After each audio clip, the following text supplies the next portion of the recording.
ایک بھائی نے سوال کیا ہے کہ موبائل میں قرآن پڑھنا اور سننا بعینی اسی طرح ثواب کا انسان مستحق ہوتا ہے یا اس کا کوئی ثواب میں کمی ہو جاتی ہے؟ تو میرے بھائی اس میں کوئی کمی نہیں ہوتی۔ جس طرح آپ قرآن کو پڑھتے ہیں قرآن کو دیکھ کر، یا زبانی کو وہ کرتے ہیں قرآن پڑھتے ہیں، تو اسی طرح موبائل میں بھی یعنی کہ قرآن کو اسکرین پر کھول کے پڑھنے کا وہی ثواب ہے۔ جیسے ثواب حضرت ابو ہریرہ رضی اللہ تعالیٰ عنہ فرماتے ہیں کہ ایک حرف کے بدلے اللہ جل شانہ 10 نیکیاں عطا فرماتے ہیں۔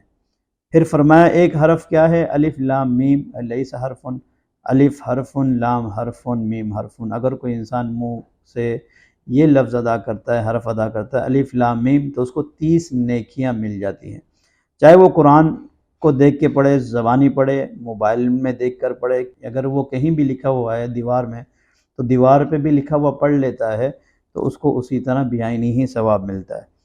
باقی قرآن کو پڑھنا اور سننا وضو کے بغیر قرآن سن سکتے ہیں، پڑھ بھی سکتے ہیں، مگر قرآن کا حکم ہے لا یمسہ الا المطہرون، قرآن کو چھو نہیں سکتے، قرآن کو پکڑ نہیں سکتے۔